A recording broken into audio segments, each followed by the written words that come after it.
Rabbi zidni ilman nafi'an wa wafiqni amalan maqbula wa wahabli rizqan wasi'a. Assalamualaikum warahmatullahi wabarakatuh. Alhamdulillahirabbil alamin wassalatu wassalamu ala asrafil mursalin wa ala alihi washabihi ajmain. A'udzubillahi minasyaitonir rajim. Bismillahirrahmanirrahim. Ma salakakum fi syaqar? Qalu lam naku minal musallin walam naku nut'imul miskin wa kunna nakhudhu ma'al khaidin wa kunna nukadzibu biyaumiddin hatta atanal yakin. Syataqallahu azim. Syataqallahu ala Rasulillah sallallahu alaihi wasallam. Pertama, mari kita panjatkan rasa puji syukur kita pada Allah Subhanahu wa taala. Salawat dan salam mari kita haturkan pada junjungan kita Nabi Muhammadin sallallahu alaihi wasallam. Mudah-mudahan kita diberikan kekuatan iman taqwa Allah. Ma'asyiral muslimin muslimat, jamaah pencerahan bimbingan amalan yang Ustaz takzimi, Ustaz muliakan. Kondisi yang sekarang ini, di posisi kita, di posisi orang lain, di lingkungan kita, ke depan maupun ke depannya lagi, sangat sering tidak kondusif daripada kondusifnya menurut iman yang kita punya. Artinya apa? Iman yang kita punya, setiap manusia memiliki iman, namun kriteria imannya ini, kualitas dan kuantitas imannya ini yang berbeda. Ada yang imannya tebal, ada yang imannya remang-remang, ada yang imannya tipis, bahkan ada yang sama sekali nggak ada iman. Ma'asyiral muslimin muslimat rahimatullah, dimuliakan Allah Subhanahu wa taala. Kalau dalam surat Al-Baqarah disebutkan amana rasul bima unzila ilaihi mir rabbihi wal mu'minun kullu amana billahi. Ini kullu amana billahi, iman pada Allah. Dalam hadis disebutkan al-imanu atu'minu billahi, iman pada Allah. Ternyata kondisi iman ini mementingkan atau mengajak kita untuk tetap ingat kepada Allah. Nggak boleh jauh-jauh kita sama Allah. Bahkan dalam kondisi apapun kita merasakan bahwa Allah itu bersama kita. Artinya Allah itu tidak mau dijauhi dari hambanya. Dan Allah selalu dekat. Andai kata hambanya itu dekat 1 langkah, Allah lebih dekat lagi. 7 langkah lebih dekat. Artinya Allah itu sayang pada hamba. Tapi hambanya yang sudah dirasuki iblis, yang sudah dirasuki setan dan ajakan-ajakan kemaksiatan, ajakan-ajakan kezaliman, ajakan-ajakan yang berbau kebatilan, ini yang akan merenggangkan hubungan kita hablum minallah, antara kita sama Allah Subhanahu wa taala. Makanya dengan kondisi ini, maka sudah lumrah kalau mereka ini sampai lupa dengan sholat, maka lumrahlah mereka ini akan dimasukkan ke neraka apa? Yaitu neraka syaqar. Apakah kondisi neraka syaqar dan kondisi orang yang di luar iman ini akan jauh dari Allah? Bagaimana Allah memasukkan? Ini sudah disebutkan sebelum kita lahir. Sebelum kita lahir, ini sudah difirmankan di dalam ayat Allah, di dalam Al-Quran, dan langsung dijawab juga oleh Allah Subhanahu wa taala supaya kita tidak banyak tanya. Disebutkan dalam surat Al-Mudaththir, surah ke-74, yaitu ayat 42 sampai 47.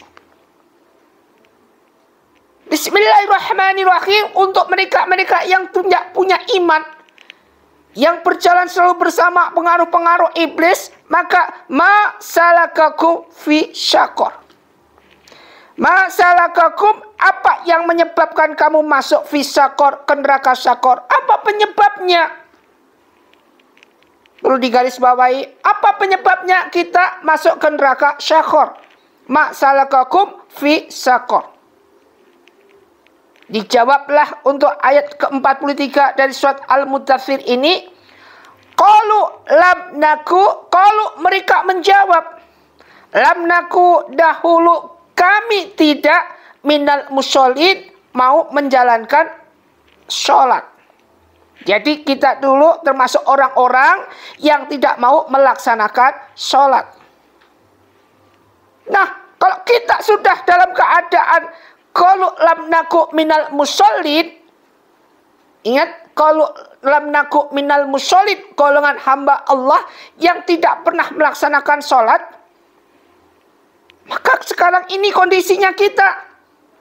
Di mana ketika kita sholat, ketika waktu sholat, ketika waktunya kita menunaikan atau menjalankan ibadah ini, justru kita renggang-renggang dengan pengaruh-pengaruh yang ada dan kecanggihan yang ada, yang membutakan hati kita sehingga kita jauh dari ibadah sholat. Katanya inna sholata tanha 'anil fahsya wal munkar, benar Nabi ini. Tapi ini kenyataannya. Kita jauh dengan ibadah sholat. Hisab pertama kali nanti seperti kemarin. Hisab pertama kali nanti apa? Sholat kita. Ma'asyiral muslimin muslimat rahimahullah dimuliakan oleh Allah Subhanahu wa ta'ala. Maka itu disebutkan seperti kemarin Ustaz katakan, inna sholati wa nusuki wa mahyaya wa mamati lillahi rabbil alamin. Sholat kita.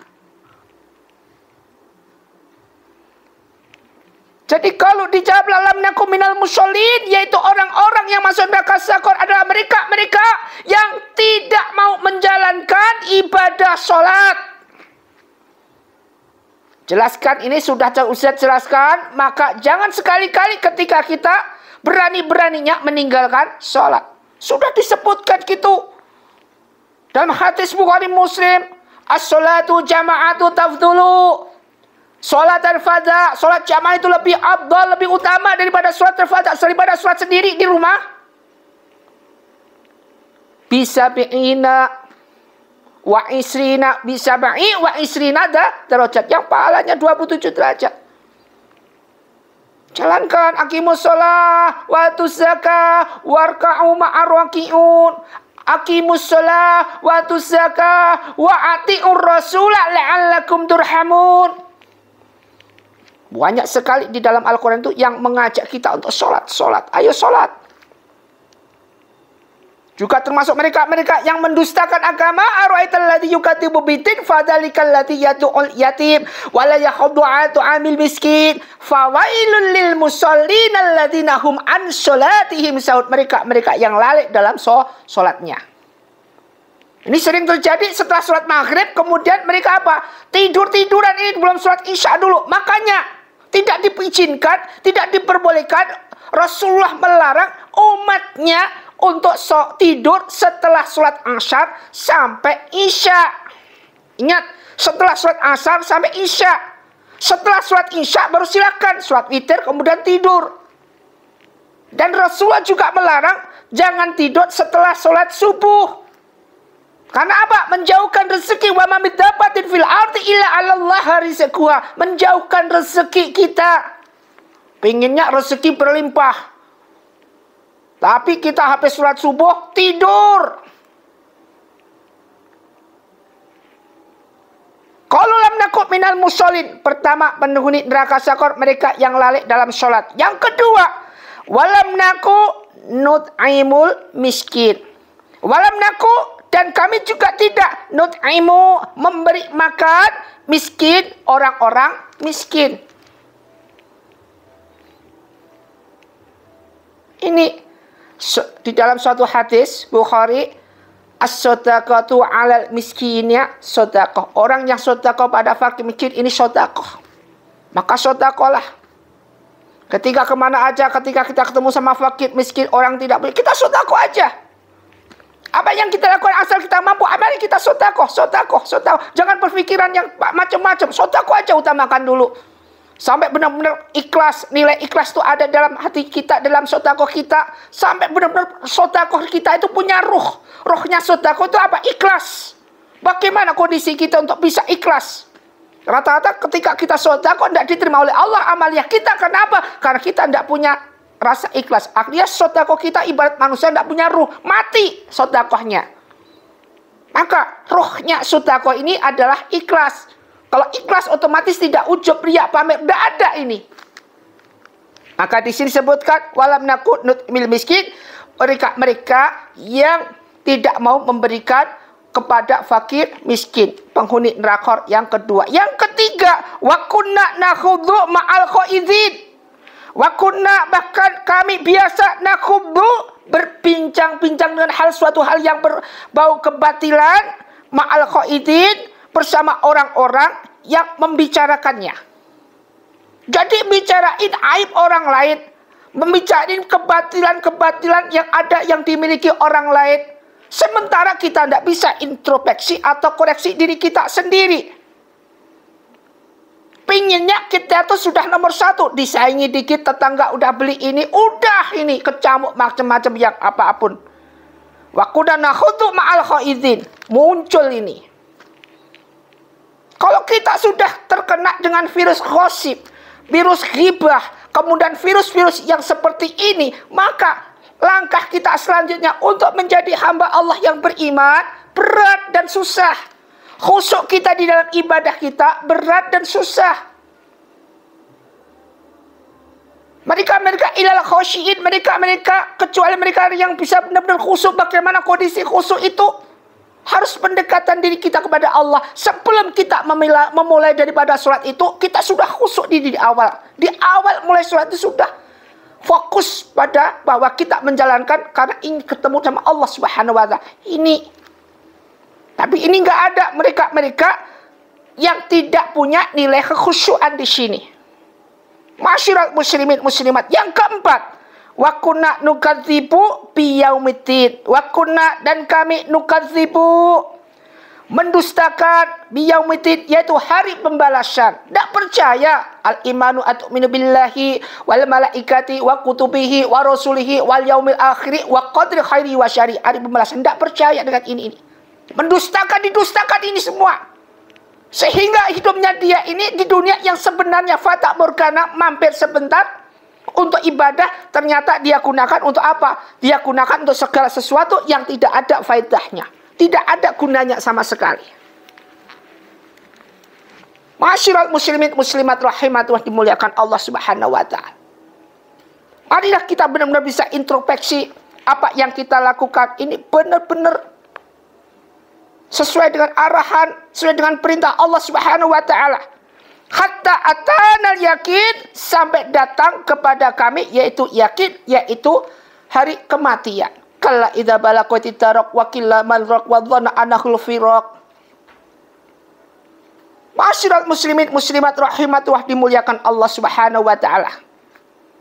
Jadi kriteria step-stepnya mereka yang masuk neraka syaqar, yaitu qalu lam nakum minal mushallin wa lam nakum nut'imul miskin wa kunna nakhudhu ma'al qaidin wa kunna nukadzibu biyaumiddin hatta atanal yakin. Ini jawabannya. Jadi ini sudah ada dalilnya di sini. Kalau sudah ketentuan dalam Al-Quran seperti ini, dan Al-Quran itu kebenarannya Masya Allah lebih di atas 100% dengan kebenaran Al-Quran, dan ini akan menyata. Pembuktian daripada Al-Quran yang sudah dijelaskan dalam Al-Quran ini akan nyata. Adanya azab kubur nyata. Azab dunia aja manusia udah kerepotan, sudah nangis-nangis. Apalagi azab di kubur. Belum lagi nanti azab yaumul hisab, belum nanti azab yang terusnya dan terusnya. Endingnya azab neraka atau nikmatnya hidup di surga. Ini endingnya. Masyiral muslimin muslimat rahimatullah, dimuliakan Allah Subhanahu wa Ta'ala. Marilah dalam bentuk apapun kita senantiasa bisa introspeksi diri kita ini, untuk senantiasa mengekang hawa nafsu yang akan muncul dari diri kita. Sesuai dengan ajaran-ajaran yang ada dalam Al-Quran. Khairukum man ta'allama al-Quran wa amala. Sebaik-baiknya orang adalah mau mempelajari Al-Quran kemudian mengamalkan dalam kehidupan sehari-hari. Innahu laqur'anun karim fi kitabim maknun la yamassuhu illal mutahharun tanzil mir rabbil alamin. Kalau sudah seperti ini afa bihadzal hadits antum muthinun. Kalau sudah seperti ini antum muthinun. Apakah kalian akan meremehkan? Kita akan meremehkan dengan daripada kedahsyatan Al-Qur'an ini. Iman, mari kita tumbuhkan dari diri kita. Apapun bentuknya, ketika penghuni neraka syaqah, dan yang paling memberatkan adalah mereka yang lalai dalam sholat, mereka yang tidak menjalankan ibadah sholat. Nah, inilah suatu hal yang harus benar-benar kita prioritaskan dari sekarang. Kalau tadi belum mengerti, sekarang mengerti. Mari kita pelajari sholat itu dengan pelajaran sholat yang benar-benar sungguh-sungguh, secara khusyuk, wal khonitina, khusyuk, benar-benar khusyuk. Jangan sampai kita lalai, apalagi sampai kita tidak mengerjakan. Ini penting buat kita, bukan buat orang lain, penting buat kita. Apa? Amaliyahnya inilah nanti akan menemani kita ketika kita masuk alam barzakh. Ini nanti yang menemani kita, bukan istri, bukan anak tercinta, bukan.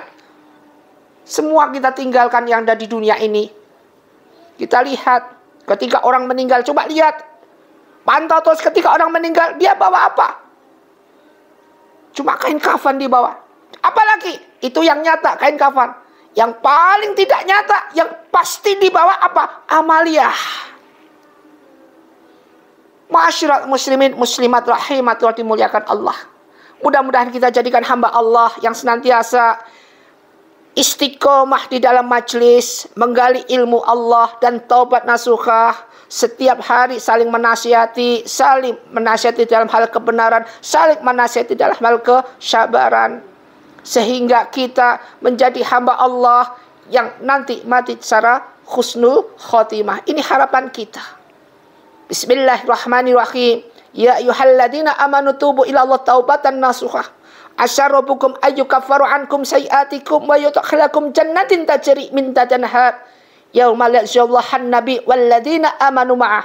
Nurhum asarabukum baina aydihim wa bi aymanihim yaqulu rabbana atmim lana nuruna waghfir lana innaka ala kulli syai'in qadir. Mudah-mudahan kita diberikan kesempatan untuk taubat sebelum kematian kita. Wabillahi taufik wal hidayah. Wassalamualaikum warahmatullahi wabarakatuh.